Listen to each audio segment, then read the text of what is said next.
I think he's trying to finish up writing his book about his life underground. Okay. Which I'm like, Oh, yes. I don't. He when I ask him certain questions, I'm like, you're not really saying nothing. It's like, I'm like, are you writing a real version that I'm supposed to publish once you did? Is that? I was gonna say, is the limitations up on everything? Yeah, I'm like, is because trust me, you've been. Saki was with me. I tried to interview him one time. This was years, about a decade ago, and I'm the closest Negro to this person on the planet at this point. Besides my mama, his sister. Man, you talking about old school discipline? That fool will. I'll be like, well, what about this? And he'll just talk straight around it, or just won't answer something else. Mm-hmm. I'd be like, man, okay. Y'all are y'all the last of the true breed who be like, nope. If you wasn't there, you don't need to know. Yeah, these days everybody got a book out, so yeah, I've been trying to, because a couple of things I'm like, you know enough to like I can triangulate certain stuff now. It'd be like, no, you would have to have been around some of this, just given the alignment of dates and some of the other stuff. So like he slipped up. I don't know if you heard him yesterday, Saki. I never heard this story before. When I was talking to him yesterday, he said that he was, he didn't say where, but he said, yeah, your man, we was talking about something, Amilcar Cabral came up, and he said, I was supposed to meet him for a meeting, and I was in the shower getting ready to come to the meeting, and the FBI went to the safe house he was at the night before, and folks got word to him, pulled him out the shower, put him in the trunk, and got him out of Dodge. So he never got to meet Amilcar Cabral. They had a meeting that they were supposed to have, in the exchange of views. I was like, wait, and I told him, I said, you never told me this story. How am I 50 years old and I'm just hearing this story now? And I've been asking you about Amilcar Cabral since I was about like 12 years old. Literally 12 years old. I'm just now hearing this story, man, for the first time ever. I'm like, I was like, okay, well, I'm glad I know, but I was like, Negro, this is the shit I was asking you 10 years ago, and I was trying to interview you, help you out on some stuff. It's like, brother, it's on a need-to-know basis. And at the time, you didn't need to know. Well, that's one of them ones he slipped up. Because he started telling me the story, and he was about to tell me where it was, and then he cleaned, like his mind came back, like, oh, wait a minute. Like I heard the snap in him. Like, he went from feeling good to his mind came back, and he was like, no. All right, anyway, man. Let's pick this up where we left off. Let me see. We weren't finished with the question around like the Jackson Kush plan stuff, but I think rather than Are you recording this? Yeah, I'm recording it. Oh, who's gonna transcribe it? There's a machine that Feroz does has, which is a pretty good one. Okay. He uses it to transcribe my stuff, and it was about like 95% right. Some stuff you got to clean up, but no, it was a good one. Best I'd seen. So yeah, we recording. So what lessons from your time in Jackson? Let's redirect it that way and pick up from there. What lessons from your time in Jackson are you applying to your work now? You know, I think that's part of where I wanted to go and the draw out. And again, you might want to go back because I definitely want to highlight, you know, your role in the history. So you know, niggas can't erase it like they so vehemently trying to. With so many different things, we have to talk about some of this newest drama I'm hearing about. Once this call is over. Okay. But so on those two things, you know, what lessons are you applying to your work now?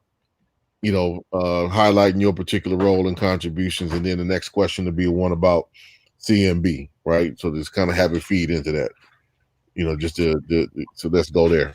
Okay. So lessons, I guess there are numerous ones, but you know, some basic lessons is actually, and this is not to be funny, to know more about the people you're working with. So, and I mean that sincerely, as in the politics and the motivation. I think, you know, one of the things about organizing, particularly mass-based organizing, which I still think we were, you know, that we were.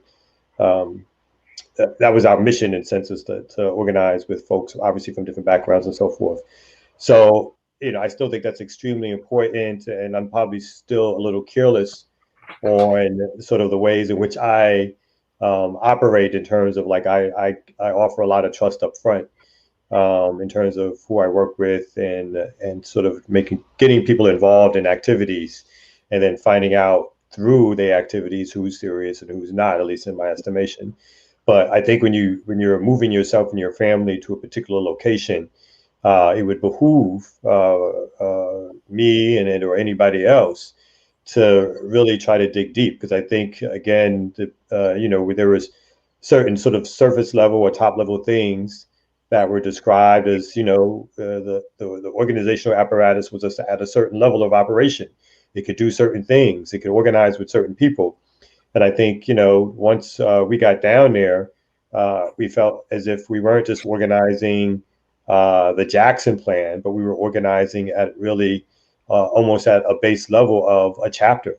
So there were folks who were close to Chokwe Senior, and there were people that Chokwe trusted, obviously. But those folks weren't necessarily at that stage in their organizing life, if ever. They weren't actually building a chapter. And in fact, they were quite the opposite in terms of their views of most folks in Jackson, was that they didn't think people were ready to be organizers or activists, or if you brought somebody up, there was just some negativities that were usually expressed at the forefront, to the point where, you know, Chokwe actually tapped myself and Aget to try to organize with like some youth folks that he got in touch with him, right? And so that was, you know, that's just one of the things that has happened, is that we were organizing at a base level that we thought we were sort of at a different point. Two is ideology matters, right? Even in a mass-based organization, people who said that they're revolutionary nationalists or new African nationalists, or whatever the terminology that's used, but who turn out strictly to be race men. So they're interested in what happens to Black people, but they're interested is in if Black people get more contracts, if Black people get a couple of more jobs, then that's what progress is. And that wasn't how we were supposed to be measuring progress in terms of the Jackson plan. Progress was supposed to be power. Progress was supposed to be resource distribution. Progress was supposed to be creating entities that brought in more folks, i.e., with the People's Assembly. It was the dual power concept of not only were we creating some electoral power by running candidates who had either similar ideologies or folks that we thought we could work with, but we were also supposed to be creating a strong base of operation through having a larger chapter and through the People's Assembly. And so I think folks were not necessarily either ready and or seemingly equipped to do that kind of work, at least not enough folks. And I think that, again, through some sort of evaluative process of where we were at, could have made a big difference in terms of whether or not it was the right move at the right time, at the right place. And I think, you know, I think there was a willingness, particularly on my part, a wishful thinkingness, that, we could solve, we could go down there and solve and work together and do these things. And so I think those were real lessons learned. Um, um, so that I felt like, once we got down there, that again, that certain moves, everybody was on the same page with doing. But as it turned out, at least in my estimation, folks definitely wanted to see Chokwe win. Obviously, they wanted to work to make Chokwe the mayor. But I think the power apparatus or ideas around it stopped at that. And or the willingness to put in work to create more, at least with the people who I was working with, that's where that work ended. So, those were very important lessons. And I think applying them to C&B is that we haven't engaged, even in the 5 years that we've been operating at a really slow pace of building up an organizational apparatus. We haven't been engaged in civic engagement. We haven't been engaged in voting rights. We haven't really been engaged in voting for candidates or supporting candidates, because it felt like as a new organization, we needed to establish some power on the ground. We needed to work with everyday people. We needed to figure out what were the mechanisms, and as we're still figuring out, like, what are the mechanisms to reach people, whether it's through mutual aid, survival programs, organizing, cooperatives, what are the different sort of tactics and strategies that we could use to sort of spread our message, spread our word, talk to more folks, and have some sort of ground game in terms of an operation, particularly here in Atlanta. So it's only up until this last year, this year here, 2021, that we've even started to consider going down that road in terms of um, uh, some trip into like civic engagement work or electoral power. And even at that range, at this stage, it's more of a, what are we going to do at the neighborhood association level before we get to a sort of mayor level or even a city council level. So it's, what are we going to do in a neighborhood that we are sort of working deeply in, which is the Southwest area in Pittsburgh. And so that's another lesson that was learned. Political education, far more sort of mandatory political education. Again, even within a mass-based organization, is something that's necessary. Is something that we continue to do. Making sure that you trust the people who are over resources. Again, it sounds like it should be elementary. It sounds like that's something that everybody should know. And it sounds like even after 18 years in an organization, that should have been figured out. But I think for me, I made some, I had some ideas about folks who could, that was their job to handle the money. They were chapter leadership. And the way they handled the money, I think, was disingenuous. And I think the way people went about trying to spend the money was disingenuous. And so it felt like, after all of that work of going down there and putting in that time, that in the very end, I left both the mass base and the cadre organization, because it just became like fighting over money. And I did not expect, in all my years of working, I did not expect to be fighting over money, particularly a relatively speaking small amount of money, when we were supposed to be movement building. So those are the things that come to mind right now. Yeah, I think everybody who came through here had the exact same experience. But moving on. So yeah, CMB. Give us the background on when you started, why you started it. Politics and principles of the organization. I think CMB kind of started reluctantly, and I wasn't even sure I was creating a grassroots organization when we started it.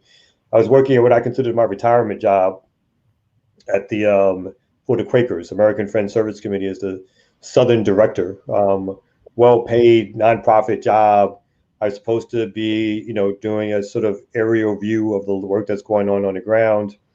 I think out of the blue, I was contacted by a trust fund guy who I guess contacted a lot of organizers around giving resources. And I was silly enough to respond. And it turned out that he seemed to be serious. I told him what I was working at. and that we had some youth groups, some youth groups that we were sort of combining to make into sort of a youth organizing arm. And this is during a time when I guess Black Lives Matter was really taking off post Ferguson, and so there was a lot of energy on the ground, and so we had like these different youth service groups, let's say, in Atlanta, DC / Baltimore, and in New Orleans. And so we were combining them. I give them the idea of, let's combine them and make them a community-based organization. And when this guy offered to buy houses in those areas, well, particularly he first Atlanta, and I sort of convinced him to try to buy in those areas. But it's like, well, this can be something unique in terms of what groups are doing these days. No one is really doing youth organizing sort of at a place-based in community level. Even then, it was obvious that a lot of the stuff that was going on was more like, there was an incident that would take place, and people would sort of swoop in to either support, some would swoop in to grab the bag, as Brandon would say, get some resources. But it was obvious that it wasn't like, at least for the people who were national in level, it was obvious that they weren't necessarily on the ground. And so, I didn't want to be someone who was going to create an organization that was based on, let's just say, that the instant tragedy that unfortunately happens, and then sort of go in there. So all I have to say is, so we got the resources, bought the houses, and then again, another lesson learned is when you trust the folks on the ground, know who you're trusting, because the folks on the ground, because I guess I was in a position of power, thought that I was trying to fire people. This part, I don't, this is this background, I guess, but they reported me as a whistleblower to American Friends Service Committee, Eddie Conway, former Black Panther Party member who I helped get a job when he got out, but another discussion. And that led to me leaving the job, me being fired from the job, but deciding that I was going to take the AFSC did not want the property, the kids to be working with the property anyway. I worked to retain the property, to continue doing work. After many months of back and forth discussion, decided to sell the property in New Orleans and in Baltimore, and to split the proceeds with the trust fund dude, gave him back resources, and then started to build a chapter of whatever this organization was in Atlanta. And all we knew at the time, all I knew is that, hey, we had a house and we had some young kids who might still be interested in doing some stuff. So little by little, I made the house into a community house, started working with different people, offered the space for folks to do events in. There was a community garden right next door that was in disrepair. We spent whatever little resources we had getting it back together, even though it was a city-owned property. And then slowly, even as when we were with American Friends, with the young people, and this is actually a nice little twist, Tarana Burke, who is now well known for Me Too, was also working at American Friends, and she has an organizing background. And she worked with the young people and myself, and we developed this sort of ideological platform, which again was mass-based, which was around human rights, which was around self-determination, which was around sustainability for Black communities, which at the time alluded to economic development, youth work.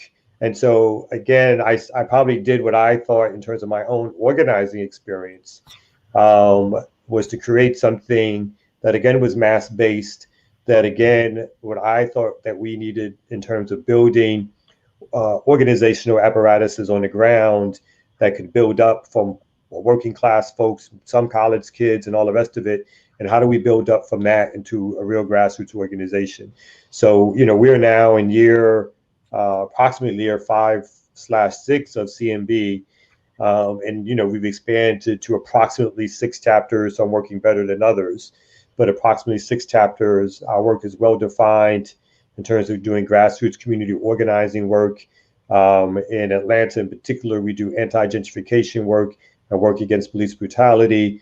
And then on the other side of organizing, we do what we call sustainability work, which includes mutual aid, which includes a community stabilization fund, which includes creating a cooperative. So we have a CMOS cooperative, a aquaponics cooperative, a food cooperative / buying group. Still working on that kale chip cooperative, and a security cooperative, which also does a cop watch, and a safety patrol. So those are our areas of work.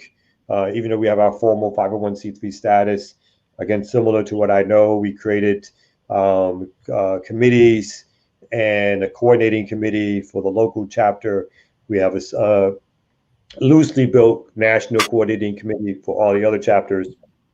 But the work is premised on, as a Black organization, fighting for self-determination, fighting for control of resources, anti-capitalism, and we work with those who are willing to work in a sense with people who don't necessarily have the same ideology, but have some similar ideological positions and are willing, ready to learn from each other, to do political education, to mobilize in the streets, and to take on tasks. And that's how we get our work done. We're overwhelmingly still volunteer at this particular stage.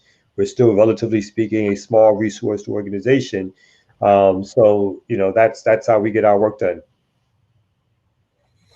And then you were talking about the work is kind of well defined, like politically. Give us a breakdown of the principles. Like one of the things I know I want to include, I think, in there is that I think I've seen who was it? Bomani, I think, has put out some of the principles, or like some graphic or something like that, the CMB principles. So our principles are basically self-determination. So we subscribe to the theory that we are a colonized people, colonized nation within a nation, that we have a right as a people to fight for self-determination, to fight for freedom, to own and control any and every institution and or organization that has control over our lives. Sustainability. So, we believe that cooperative economic systems are the systems that work for us, that's rooted in a history of cooperatives in Black communities. And this is obviously something that I pulled from not only the Jackson Plan, but in essence, sort of the work that you guys are doing in terms of Cooperation Jackson. So the idea that, we need to create alternative economic systems, so that we as a people can build some sense of economic power, is really important. Leadership development, and that's around, our work with young people, that our work has to be centered, not strictly with young people, but has to be centered around the political education of our people, so that we don't fall into the traps of building things and or trying to build things, but falling victim, or falling prey to big institutions and organizations, whether they're foundations, whether it's a Democratic Party, but basically liberal type institutions whose job is movement capture, whose job is to pull us back, into the fold of being a liberal arm of either the Democratic Party, or espousing liberalism that is accepted, by at least a poll of the American elite. So having a political ideology and developing leadership, so that folks can see that obviously everybody fishes for money and so forth, but so we can see that and we can deal with it, and we can have some objectivity around whether or not we're either going to accept funding, what type of funding, what work we're going to do, and what work we're not going to do based on our values that we've developed together as leaders. And I will say that, the organizational apparatus has pushed back against me when it feels like, I probably have a history of trying to move fast. So when it feels like I'm trying to move too fast, or I made a decision that wasn't necessarily part of a democratic decision-making process. So I respect that, and I pull back from that. In terms of human rights, we say we respect everyone's humanity. So we're careful that we staunchly oppose all practices that devalue human life. And then we do a sort of a list of things around racism, capitalism, classism, sexism, homophobia, xenophobia. that we believe people have a right to be free of oppression and to fight for their human rights. So solidarity, which is a way of saying that we are an international people. So we're obviously Pan-Africanists, and so solidarity with ourselves, but solidarity internationally with people who are working to free themselves in different places around the world. And then I guess lastly, Black love. And this was, at first I thought it was kind of corny, but but folks convinced me that, it's important to say that we are expressing our work in a way that means that we need to make sure that we're doing this work out of a love for our folks. We're not doing it out of an opportunity to get famous. We're not doing it out of opportunity to clout chase, as folks say these days, but we're doing it because we love our folks, and that we need to make sure that that's what it's grounded in. There's also other kinds of principles that we have around creating liberated territory. So the idea that, the work that we're doing, because we're relatively speaking a small organization, it may not be quote unquote real nation building, but we at least, particularly if we're going to be place-based, have to start to think about what are the engines, the organizational apparatuses, again, the institutions that we need to create so that we have some control over some of our own daily lives. And we think that's important. We think Black organizations that have succeeded the most within Black communities, with maybe a few exceptions, are those that have shown Black folks that they can get things accomplished, that they can have an influence in people's day-to-day lives. And so I think about, again, whether or not I agree with all of their ideologies or not, I think about the Garvey movement, the Nation, even the Panthers to a degree when speaking about that. So folks who sort of grounded themselves, obviously, in the Black community, and who showed Black folks that we can make some progress by creating institutions outside of the apparatus of the state, or strictly relying on the state to do the work, do some divvying out of resources, or redistributed resources. That alone will not be the way in which we as a people begin to free ourselves. I'm trying to think if there's anything else I got.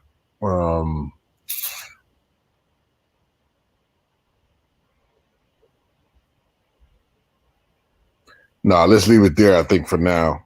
Then if there's other points to come back on, because I think what we got is about 7-8 pages already. So if there's other things to kind of fill in, we can come back to that when I do the transcript and like a copy edit of it. We can come back and kind of fill in some stuff, or you could just kind of write some stuff out to kind of add. So yeah, okay. I think that's good. Unless there's something else you want to drop on it, No, I think that's good. Yeah, I like to. Yeah, I mean, see the transcript and see like what we have. I think makes a lot of sense. Okay. Now let me turn this recording off. Allergies bothering me.